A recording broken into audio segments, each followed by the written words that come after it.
Now, one of the tricky parts about second species counterpoint is that in the midst of dealing with all these rules, watching out for all the parallels, keeping in mind neighbor tones, passing tones, and all the rule and everything else, we still have to make a nice sounding melody.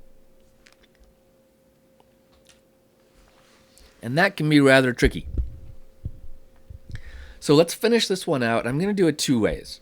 The first way I'm going to do, let me just do it, and you'll see what I'm talking about. Okay, so let's go through here. So I have a C and a C and a G. What would go well with that G? Oops.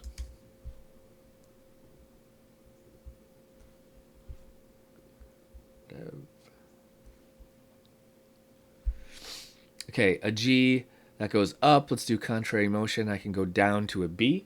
That makes a third. It's rather nice. Let's do...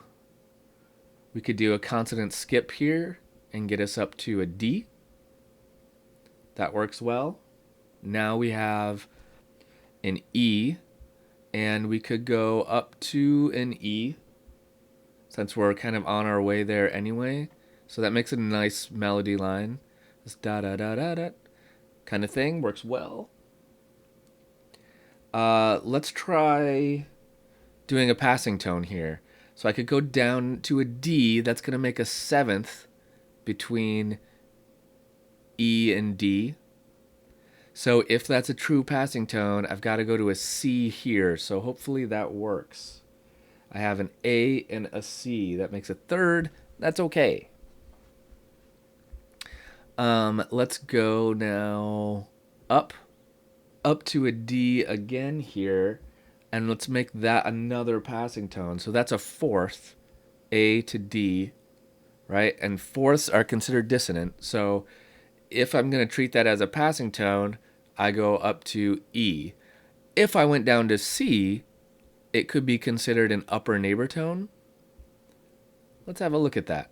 That makes a G and a C, which is another fourth. So that's a dissonance. So that's not going to work there. So let's go up to an E and call it a passing tone. That makes a G and an E, which is a 6. And that works okay, because that is a consonant. Next, so I've done 2 passing tones in a row. Let's just do like a consonant skip. Let's go down to a B. G, E, and B. That works, because that makes a third between G and B. Now I have an F. Easiest way would be go back up to a C here. So F and C is going to be a fifth.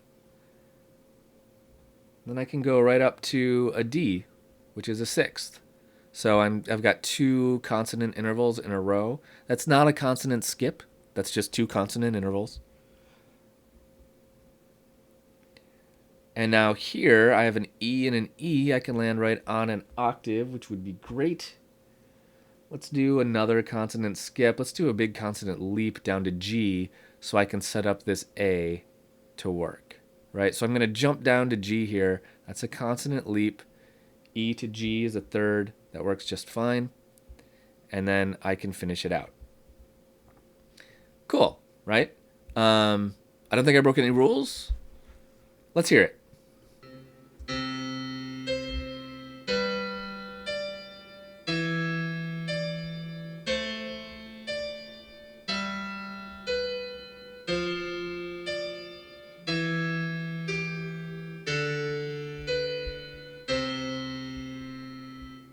So how'd we do? We obeyed all the rules, but our melody is pretty boring. And what makes it boring is I've kind of overused C, D, and E. Nearly everything is C, D, and E. Here's a B, here's a G, and here's an A. Other than 1, 2, 3, 4, 5 notes, it's all C, D, and E.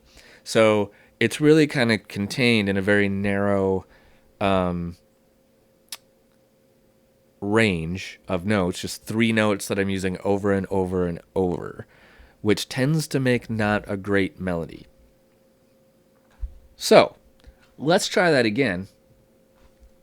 I'm going to keep my first and last 2 bars.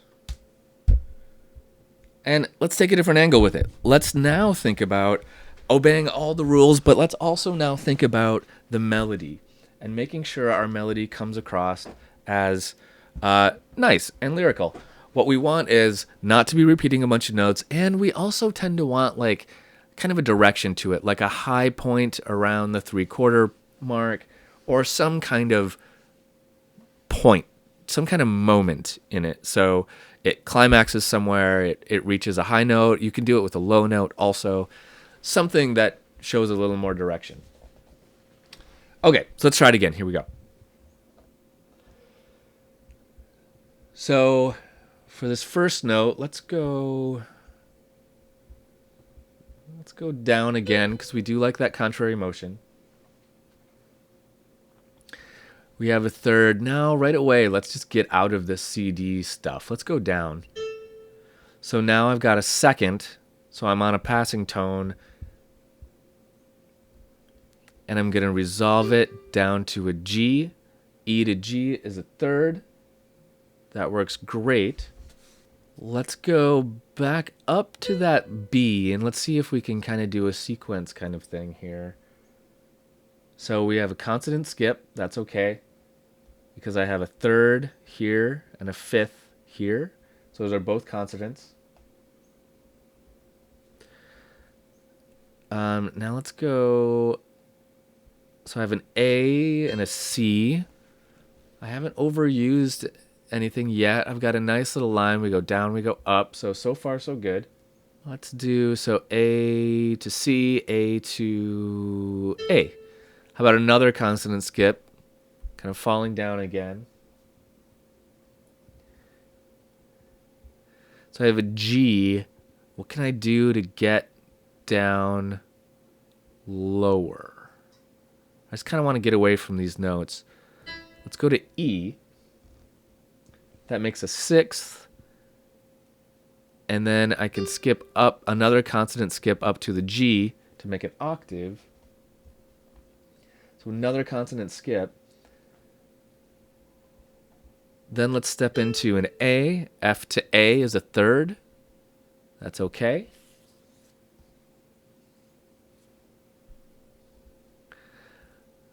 Now let's do something a little weirder. Let's go B.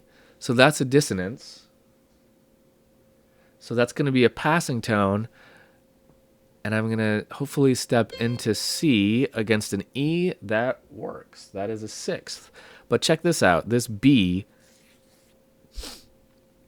this is a new interval that we haven't used in one yet, because F to B is a tritone, right? So that's actually an augmented fourth. But it's okay. Remember, augmented fourth, diminished fifth are in the allowable dissonant intervals. As long as they're on the second half of the measure, they're allowed in second species counterpoint. So that tritone is actually okay here, because we stepped into it, we stepped out of it, it's on the second half of the measure, and it's one of the intervals that are okay. So I land on a C with an E underneath it, so I'm on a sixth. Let's jump up to an E. So another consonant skip, and then I've got this big interval here, and that kind of works, but I like this as being like my high point of the melody, this E. So maybe if we let that breathe a little bit, let's change this. And let's see if we can just do a whole note on B. Oops. There we go. And I think that's going to work a little bit better because we have this melody that's going up and up and up and up and up, and it hits its high point, which is not crazy high, but it's the high point. It's the highest note of the melody. So it's got a nice direction there. And then it's going to fall down to this B, which is a sixth against the D, and then it's going to open out to the octave. I think it's going to work. I think it's going to sound nice. Let's hear it.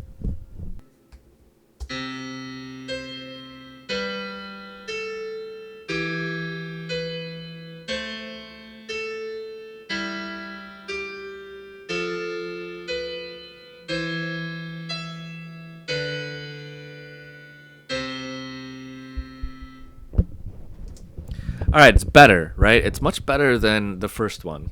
And I'm pretty happy with it.